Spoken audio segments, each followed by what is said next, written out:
ನಮಸ್ಕಾರ ವೀಕ್ಷಕ ಬಂಧುಗಳೇ, ನಿಮ್ಮ ರೇಡಿಯಂಟ್ ಕಥಾಲೋಕಕ್ಕೆ ನಿಮ್ಮೆಲ್ಲರಿಗೂ ಸ್ವಾಗತ ಸುಸ್ವಾಗತ. ಇಂದು ನಾನು ನಿಮಗೆ ಶ್ರೀ ವಿಷ್ಣುವಿನ ದಶಾವತಾರದ ಕುರಿತಾದ ಅದ್ಭುತ ಕಥೆಯನ್ನು ಹೇಳಲು ಬಂದಿದ್ದೇನೆ. ಈ ಕಥೆಯು ನಿಮಗೆ ಇಷ್ಟವಾದರೆ ಈ ಕಥೆಗೆ ಒಂದು ಲೈಕ್ ಕೊಡಿ, ಕಮೆಂಟ್ ಮಾಡಿ, ಹಾಗೆ ನಿಮ್ಮ ಸ್ನೇಹಿತರಿಗೆಲ್ಲ ಶೇರ್ ಮಾಡಿ. ನಮ್ಮ ಚಾನೆಲ್ ಸಬ್ಸ್ಕ್ರೈಬ್ ಮಾಡಿ, ಪಕ್ಕದಲ್ಲಿರುವ ಬೆಲ್ ಬಟನ್ ಒತ್ತುವುದನ್ನು ಮರೆಯಬೇಡಿ. ಸ್ನೇಹಿತರೆ, ಬನ್ನಿ ಕಥೆಯನ್ನು ಪ್ರಾರಂಭಿಸೋಣ. ಶ್ರೀಮನ್ನಾರಾಯಣನ ದಶಾವತಾರಗಳ ಬೃಹತ್ ಕಥನ. ಯದಾ ಯದಾ ಹಿ ಧರ್ಮಸ್ಯ ಗ್ಲಾನಿರ್ಭವತಿ ಭಾರತ ಅಭ್ಯುತ್ಥಾನಮಧರ್ಮಸ್ಯ ತದಾತ್ಮಾನಂ ಸೃಜಾಮ್ಯಹಂ. ಭಗವದ್ಗೀತೆಯಲ್ಲಿ ಸ್ವತಃ ಶ್ರೀಕೃಷ್ಣನೇ ಸಾರಿದಂತೆ, ಧರ್ಮವು ಅವನತಿಗೊಂಡು ಅಧರ್ಮವು ತಲೆ ಎತ್ತಿದಾಗೆಲ್ಲ ಸೃಷ್ಟಿಯ ಪರಮಪಾಲಕನಾದ ಶ್ರೀಮನ್ನಾರಾಯಣನು ತನ್ನನ್ನು ತಾನೇ ಸೃಷ್ಟಿಸಿಕೊಂಡು ಅಥವಾ ಅವತರಿಸಿ ಸಕಲ ಲೋಕಗಳನ್ನು ರಕ್ಷಿಸುತ್ತಾನೆ. ಈ ದಿವ್ಯ ಸಂಕಲ್ಪದ ಫಲವೇ ಯುಗಯುಗಾಂತರಗಳಲ್ಲಿ ಸಂಭವಿಸಿದ ವಿಷ್ಣುವಿನ 10 ಪ್ರಮುಖ ಅವತಾರಗಳಾದ ದಶಾವತಾರ. ಪ್ರತಿ ಅವತಾರವು ವಿಶ್ವದ ವಿಕಾಸ, ಜೀವಿಗಳ ಆಧ್ಯಾತ್ಮಿಕ ಪಯಣ ಮತ್ತು ನೈತಿಕ ಸ್ಥಿರತೆಯ ಪುನಃಸ್ಥಾಪನೆಯ ಒಂದು ಮಹತ್ವದ ಮೈಲಿಗಲ್ಲಾಗಿದೆ. ಇವು ಕೇವಲ ಕಥೆಗಳಲ್ಲ, ಬದಲಿಗೆ ಸಮುದ್ರದ ಆಳದಿಂದ ಹಿಡಿದು ಸ್ವರ್ಗದ ಎತ್ತರದವರೆಗೆ ಇರುವ ಸೃಷ್ಟಿಯ ವಿವಿಧ ಆಯಾಮಗಳಲ್ಲಿ ಭಗವಂತನ ಉಪಸ್ಥಿತಿಯನ್ನು ಮತ್ತು ಅವನ ನ್ಯಾಯವನ್ನು ಸಾರುವ ಜೀವಂತ ನಿದರ್ಶನಗಳು. ಸತ್ಯಯುಗದ ಕೊನೆಯಲ್ಲಿ ಪ್ರಳಯವು ಸಂಭವಿಸಿ ಇಡೀ ಜಗತ್ತು ನೀರಿನಲ್ಲಿ ಮುಳುಗುವ ಸಮಯ ಬಂದಿತ್ತು. ಆಗ ವೈವಸ್ವತ ಮನುವು ನದಿಯಲ್ಲಿ ತರ್ಪಣ ನೀಡುತ್ತಿದ್ದಾಗ ಒಂದು ಸಣ್ಣ ಮೀನು ಅವನ ಕೈಗೆ ಬಂದು ತನ್ನನ್ನು ದೊಡ್ಡ ಪ್ರಾಣಿಗಳಿಂದ ರಕ್ಷಿಸುವಂತೆ ಬೇಡಿಕೊಂಡಿತು. ದಯಾಪರನಾದ ಮನುವು ಅದನ್ನು ತನ್ನ ಕಮಂಡಲದಲ್ಲಿ ಇರಿಸಿದನು. ಆದರೆ ಮೀನು ಕ್ಷಣಮಾತ್ರದಲ್ಲಿ ಬೆಳೆದು ದೊಡ್ಡದಾಯಿತು. ಮನುವು ಅದನ್ನು ಕೆರೆ, ನದಿ ಮತ್ತು ಕೊನೆಗೆ ಸಮುದ್ರಕ್ಕೆ ಬಿಟ್ಟರೂ ಅದು ಬೆಳೆಯುತ್ತಲೇ ಹೋಯಿತು. ಆಗ ಮನುವಿಗೆ ಅರ್ಥ ಆಯಿತು, ಅದು ಸಾಕ್ಷಾತ್ ವಿಷ್ಣುವೇ ಎಂದು. ಆಗ ಮತ್ಸ್ಯರೂಪದಲ್ಲಿದ್ದ ವಿಷ್ಣುವು 7 ದಿನಗಳಲ್ಲಿ ಮಹಾಪ್ರಳಯವಾಗಲಿದೆ. ನೀನು ಒಂದು ದೊಡ್ಡ ದೋಣಿಯನ್ನು ನಿರ್ಮಿಸಿ ಸಪ್ತರ್ಷಿಗಳನ್ನು, ಎಲ್ಲಾ ಬಗೆಯ ಬೀಜಗಳನ್ನು ಮತ್ತು ಪ್ರಾಣಿಗಳನ್ನು ಅದರಲ್ಲಿರಿಸಿಕೊಂಡು ಸಿದ್ಧನಾಗಿರು. ಪ್ರಳಯದ ಸಮಯದಲ್ಲಿ ನಾನು ನಿನಗೆ ದಾರಿ ತೋರುವೆನು ಎಂದು ಹೇಳಿದನು. ಅದರಂತೆ ಮನುವು ದೋಣಿಯನ್ನು ಸಿದ್ಧಪಡಿಸಿದಾಗ ವಿಷ್ಣುವು ಬೃಹತ್ ಮೀನಿನ ರೂಪದಲ್ಲಿ ಬಂದು ತನ್ನ ಕೊಂಬಿಗೆ ವಾಸುಗಿ ಸರ್ಪದ ಮೂಲಕ ದೋಣಿಯನ್ನು ಕಟ್ಟಿ ಪ್ರಳಯದ ನೀರಿನಿಂದ ರಕ್ಷಿಸಿ ಹಿಮಾಲಯದ ಶಿಖರವನ್ನು ತಲುಪಿಸಿದನು. ಹೀಗೆ ವಿಷ್ಣುವು ಜೀವರಾಶಿಯನ್ನು ಉಳಿಸಿ ಹೊಸ ಯುಗದ ಸೃಷ್ಟಿಗೆ ಕಾರಣನಾದನು. ದೇವತೆಗಳು ಮತ್ತು ಅಸುರರ ನಡುವೆ ನಡೆದ ಯುದ್ಧದಲ್ಲಿ ದೇವತೆಗಳು ತಮ್ಮ ಶಕ್ತಿಯನ್ನು ಕಳೆದುಕೊಂಡರು. ಆಗ ವಿಷ್ಣುವು ಅಮರತ್ವವನ್ನು ನೀಡುವ ಅಮೃತಕ್ಕಾಗಿ ಕ್ಷೀರಸಾಗರವನ್ನು ಮಂಥನ ಮಾಡಲು ಸಲಹೆ ನೀಡಿದನು. ಮಂದರ ಪರ್ವತವನ್ನು ಕಡೆದ ದಂಡವನ್ನಾಗಿಯೂ ವಾಸುಕಿ ಸರ್ಪವನ್ನು ಹಗ್ಗವನ್ನಾಗಿಯೂ ಬಳಸಿ ದೇವತೆಗಳು ಮತ್ತು ಅಸುರರು ಸಮುದ್ರವನ್ನು ಕಡೆಯಲು ಪ್ರಾರಂಭಿಸಿದರು. ಆದರೆ ಮಂದರ ಪರ್ವತವು ಸಾಗರದೊಳಗೆ ಮುಳುಗಲಾರಂಭಿಸಿತು. ಆಗ ವಿಷ್ಣುವು ಬೃಹತ್ ಕೂರ್ಮ ಅಂದರೆ ಆಮೆ ರೂಪವನ್ನು ತಾಳಿ ಪರ್ವತವನ್ನು ತನ್ನ ಬೆನ್ನಿನ ಮೇಲೆ ಹೊತ್ತುಕೊಂಡು ಅದು ಮುಳುಗದಂತೆ ಆಧಾರವಾಗಿ ನಿಂತನು. ಇದರಿಂದಾಗಿ ಸಮುದ್ರ ಮಂಥನವು ಸುಗಮವಾಗಿ ನಡೆದು ಅಮೃತವು ದೊರೆಯಿತು. ವರಾಹಾವತಾರ, ಸೃಷ್ಟಿಯ ಪುನರುತ್ಥಾನ ಯುಗ, ಕೃತಯುಗ. ಪೌರಾಣಿಕ ವಿವರ.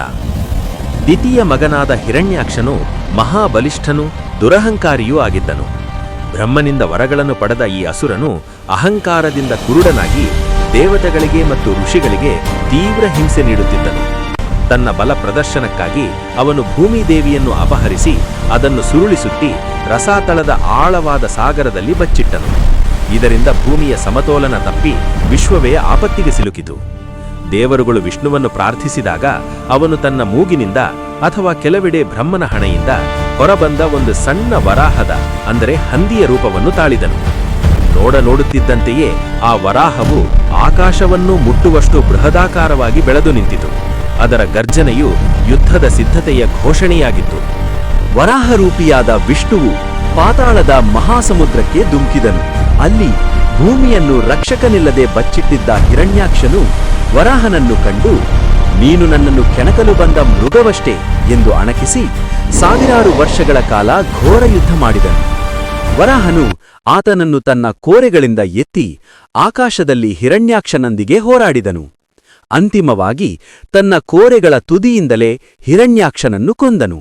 ನಂತರ ಭೂದೇವಿಯನ್ನು ತನ್ನ ಕೋರೆಗಳ ಮೇಲೆ ಮೃದುವಾಗಿ ಹೊತ್ತು ಆಕೆಯನ್ನು ಪ್ರೀತಿಯಿಂದ ಸಾಗರದಿಂದ ಮೇಲಕ್ಕೆತ್ತಿ ಸೂರ್ಯನ ಬೆಳಕು ಬೀಳುವಂತೆ ಮಾಡಿ ಆಕೆಯ ಮೂಲಸ್ಥಾನದಲ್ಲಿ ಸ್ಥಾಪಿಸಿದನು. ತತ್ವಾರ್ಥ: ವರಾಹವು ಕತ್ತಲೆಯಲ್ಲಿ ಮುಳುಗಿದ್ದ ಭೂಮಿಯನ್ನು ಬೆಳಕಿಗೆ ತಂದಂತೆ ಅಜ್ಞಾನದಲ್ಲಿ ಮುಳುಗಿರುವ ಜೀವಿಯನ್ನು ಜ್ಞಾನದ ಕಡೆಗೆ ಕೊಂಡೊಯ್ಯುವ ಸಂಕೇತವಾಗಿದೆ. ಇದು ಪ್ರಕೃತಿಯನ್ನು ರಕ್ಷಿಸುವ ದೈವಿಕ ಬದ್ಧತೆಯನ್ನು ತೋರಿಸುತ್ತದೆ.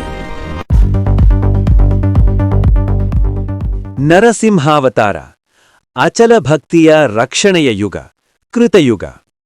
ಪೌರಾಣಿಕ ವಿವರ: ಹಿರಣ್ಯಾಕ್ಷನ ಮರಣದ ನಂತರ ಅವನ ಅಣ್ಣನಾದ ಹಿರಣ್ಯಕಶಿಪುವು ಸೃಷ್ಟಿಯ ಮೇಲೆ ಪ್ರತೀಕಾರ ತೀರಿಸಿಕೊಳ್ಳಲು ದೃಢ ಸಂಕಲ್ಪ ಮಾಡಿದನು.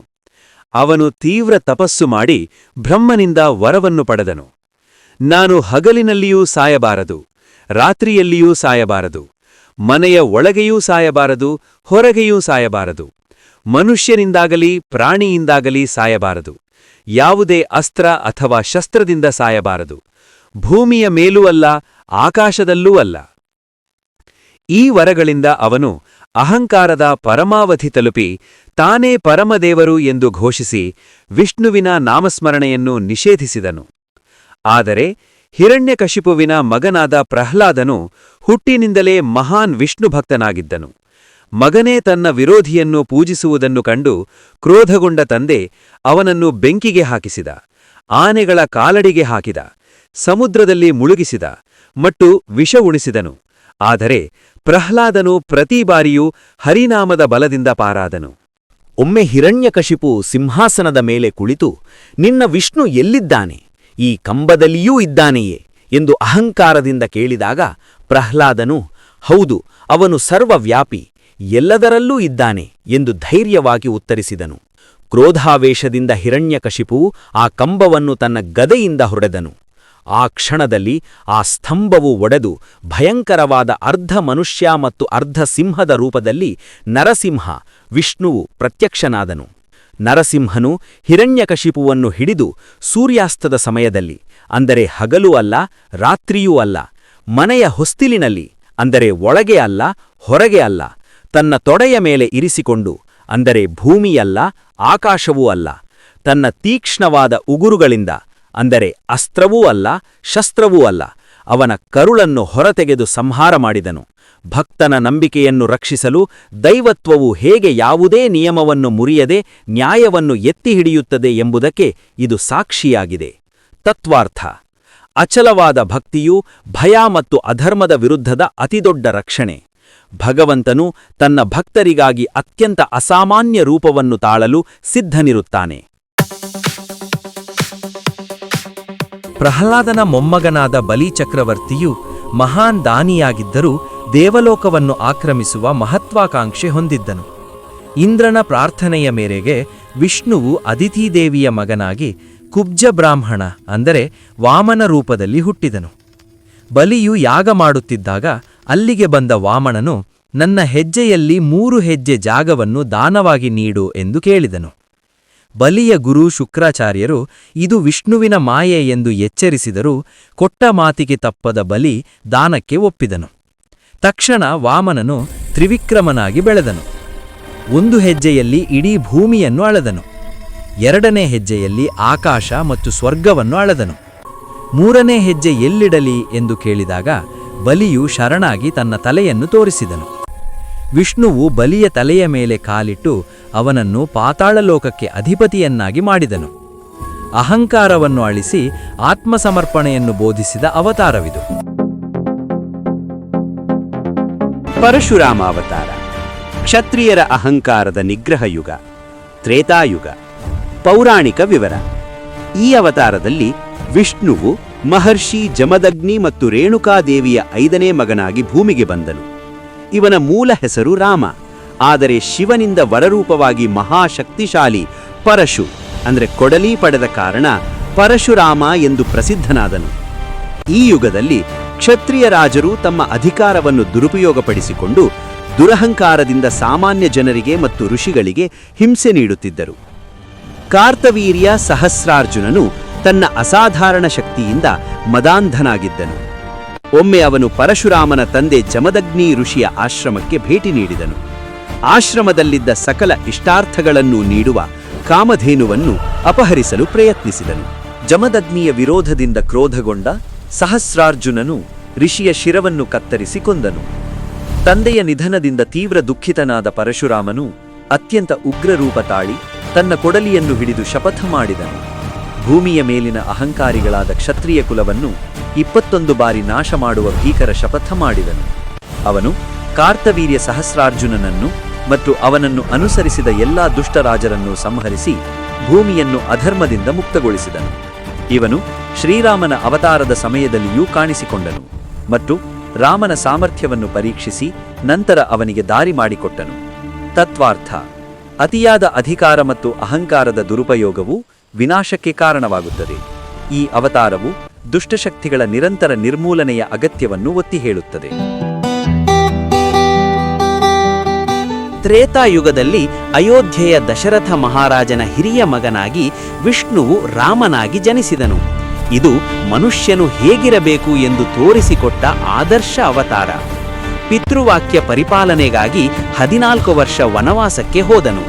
ಅಲ್ಲಿ ರಾವಣನೆಂಬ ರಾಕ್ಷಸನು ರಾಮನ ಪತ್ನಿ ಸೀತೆಯನ್ನು ಅಪಹರಿಸಿದನು. ವಾನರ ಸೇನೆಯ ಸಹಾಯದಿಂದ ಸೇತುವೆ ಕಟ್ಟಿ ಲಂಕೆಯನ್ನು ತಲುಪಿ ರಾವಣನೊಡನೆ ಯುದ್ಧ ಮಾಡಿ ಅವನನ್ನು ಸಂಹರಿಸಿದನು. ರಾಮನು ಏಕಪತ್ನಿ ವ್ರತಸ್ಥ, ಆದರ್ಶ ಪುತ್ರ, ಆದರ್ಶ ರಾಜ ಮತ್ತು ಧರ್ಮದ ಮೂರ್ತ ರೂಪ.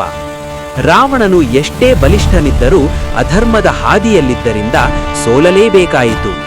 ರಾಮಾವತಾರವು ಕೌಟುಂಬಿಕ ಮೌಲ್ಯಗಳು ಮತ್ತು ರಾಜಧರ್ಮವನ್ನು ಜಗತ್ತಿಗೆ ಸಾರಿತು. ದ್ವಾಪರ ಯುಗದಲ್ಲಿ ಮಧುರೆಯ ಸೆರೆಮನೆಯಲ್ಲಿ ವಸುದೇವ ಮತ್ತು ದೇವಕಿಯ ಮಗನಾಗಿ ಕೃಷ್ಣ ಜನಿಸಿದನು. ಇದು ದಶಾವತಾರಗಳಲ್ಲೇ ಅತ್ಯಂತ ವರ್ಣರಂಜಿತ ಮತ್ತು ಸಂಪೂರ್ಣವಾದ ಅವತಾರ. ಬಾಲ್ಯದಲ್ಲಿ ಬೆಣ್ಣಕಳ್ಳನಾಗಿ, ಗೋಪಿಕೆಯರ ಪ್ರೇಮಿಯಾಗಿ, ಇಂದ್ರನ ಗರ್ವ ಮುರಿದ ಗೋವರ್ಧನ ಗಿರಿಧಾರಿಯಾಗಿ ಲೀಲೆಗಳನ್ನು ತೋರಿದನು. ನಂತರ ಕಂಸನಂತಹ ದುಷ್ಟರನ್ನು ಸಂಹರಿಸಿದನು. ಕುರುಕ್ಷೇತ್ರ ಯುದ್ಧದಲ್ಲಿ ಪಾಂಡವರ ಪರ ನಿಂತು ಅರ್ಜುನನಿಗೆ ಸಾರಥಿಯಾಗಿ ಭಗವದ್ಗೀತೆಯನ್ನು ಬೋಧಿಸಿದನು. ಕರ್ಮ ಮಾಡು, ಫಲದ ನಿರೀಕ್ಷೆ ಮಾಡಬೇಡ ಎಂಬ ಗೀತೆಯ ಸಾರ ಇಂದಿಗೂ ಪ್ರಸ್ತುತ. ಕೃಷ್ಣನು ಕೇವಲ ಯೋಧನಲ್ಲ, ಒಬ್ಬ ತತ್ವಜ್ಞಾನಿ, ಪ್ರೇಮಿ ಮತ್ತು ರಕ್ಷಕ.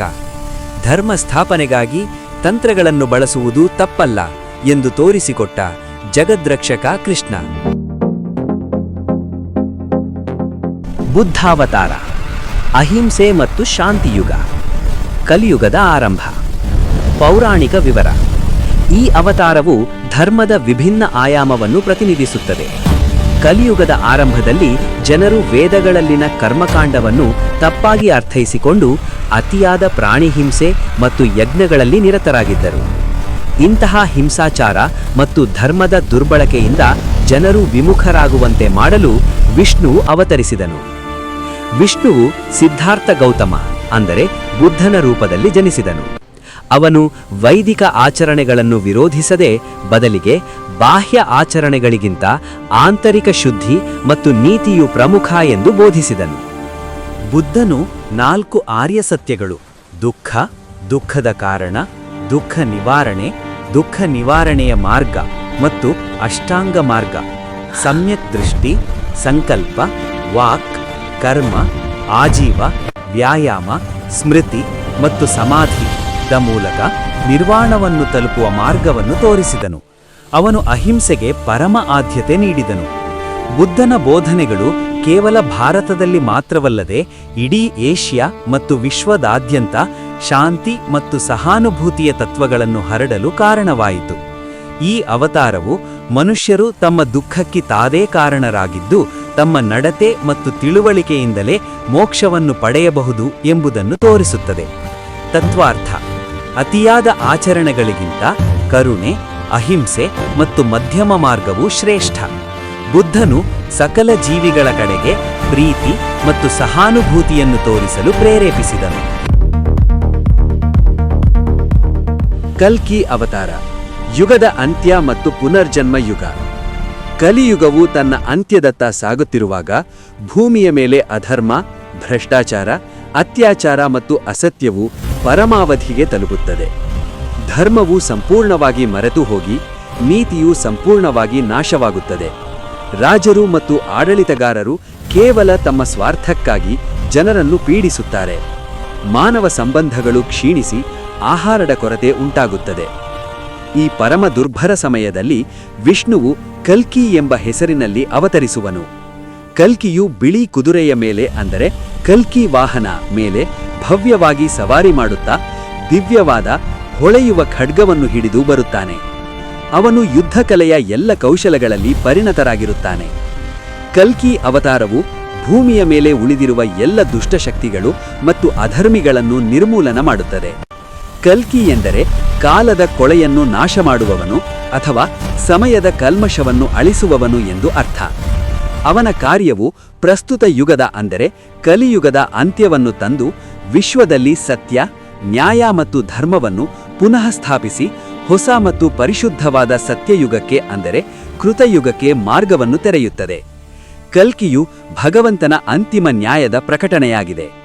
ತತ್ವಾರ್ಥ: ಅಧರ್ಮವು ಎಷ್ಟೇ ಪ್ರಬಲವಾಗಿದ್ದರೂ ಕೊನೆಯಲ್ಲಿ ದೈವಿಕ ನ್ಯಾಯವು ಅಂತಿಮವಾಗಿ ಜಯ ಸಾಧಿಸುತ್ತದೆ.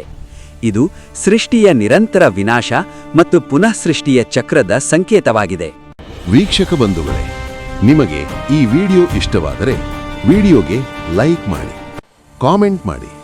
ಹಾಗೆಯೇ ಈ ವಿಡಿಯೋವನ್ನು ನಿಮ್ಮ ಬಂಧು ಮಿತ್ರರು ಹಾಗೂ ಸ್ನೇಹಿತರೊಂದಿಗೆ ಹಂಚಿಕೊಳ್ಳುವುದನ್ನು ಮರೆಯಬೇಡಿ.